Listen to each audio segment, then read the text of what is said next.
ID நிறுவனத்தில் வேலை வேண்டுமா? Digital marketing and full stack web development ஆகியவற்றில் 100% வேலைவாய்ப்புடன் பயிற்சி. திரையில் தெரியும் எண்ணுக்கு தொடர்பு கொள்ளவும் அல்லது இணையதளத்தில் பதிவு செய்யவும்.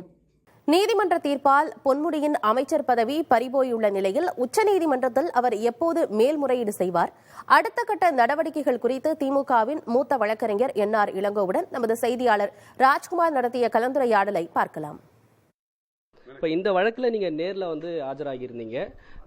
அவருடைய பல விஷயங்கள், அதாவது அவருடைய வயது, மருத்துவ அறிக்கை எல்லாமே கொடுத்தீங்க. அவளுக்கு கொடுக்கப்பட்டும் 3 ஆண்டுக்கான சிறை தண்டனை கொடுக்கப்பட்டதற்கான காரணம் என்ன? அல்ல, அதாவது அந்த வழக்கில் சட்டத்தின் பிரகாரம் 2014க்கு முன்னாடி நடந்த குற்றம். அது 1 வருடத்திலிருந்து 7 வருடம் வரைக்கும் கொடுக்கலாம். எவ்வளோ தண்டனை கொடுக்கறதுன்றது ஜட்ஜோட டிஸ்கிரிஷன். அவங்க 3 வருடம் கொடுத்துருக்காங்க. 3 வருடம் கொடுத்து அந்த தண்டனையை நிறுத்தி வச்சிருக்கிறாங்க.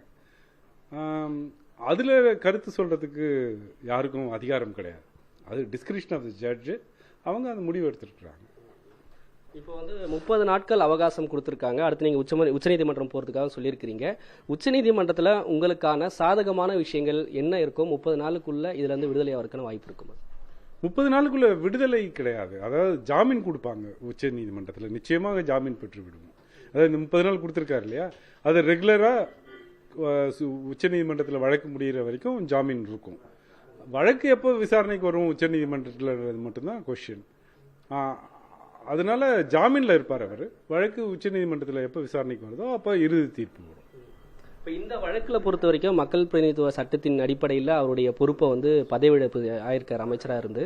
இப்போ நம்ம உச்சநீதிமன்றம் போகிறதுக்கு மூலம் அதனுடைய கால அளவு எப்படி இருக்கும்? இதுலேருந்து அவர் விடுதலை ஆகி வரதுக்கான வாய்ப்புகள் இருக்கு? அது நிச்சயமாக யாராலையும் சொல்ல முடியாது. எந்த அட்வொகேட்னாலையும் இல்லை எந்த பார்ட்டியாலையும் எத்தனை நாளுக்குள்ள வழக்கு முடியுன்றதை மட்டும் சொல்ல முடியாது. ஆனால் விரைந்து முடிப்பதற்கு நாங்கள் எல்லா முயற்சியும் எடுப்போம். இப்போ இந்த வழக்கில் பொறுத்த வரைக்கும் சில ஆவணங்கள் நீங்கள் தாக்கல் பண்ணலை அப்படின்னு சொல்லியிருக்கிறீங்க. இந்த விஷயமும் அதே போல் 2016 என்ன அப்படின்னா, அந்த வழக்கிலேருந்து விடுதலை ஆகும்போதே கூட ஏற்கனவே விழுப்புரம் சிறப்பு நீதிமன்றத்தில் பொன்முடியும் அவருடைய மனைவியினுடைய வழக்கும் வருமான வரி கணக்கு தனித்தனியாக தான் இருந்ததுன்னு சொல்லியிருக்கீங்க. இப்போ இதெல்லாம் உங்களுக்கு சுப்ரீம் கோர்ட் போகும்போது ஃபேவராக இருக்கும்?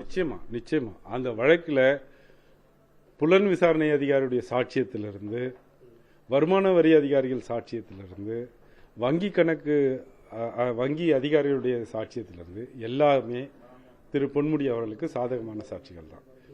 குறித்த நேரத்தில் வருமான வரியை தாக்கல் செய்யாததுதான் தனக்கு சந்தேகத்தை ஏற்படுத்துவதாக இந்த விடுதலையை ரத்து செஞ்சிருக்காங்க.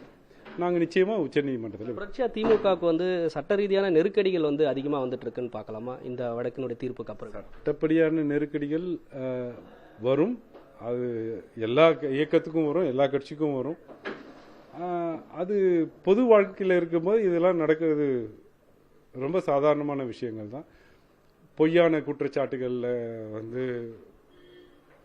தண்டனை வாங்குவது அதெல்லாம் செய்யதான் செய்வாங்க. இதை பார்த்து பயப்படுறாங்களா இல்லையான்றதான் கொஸ்டின்.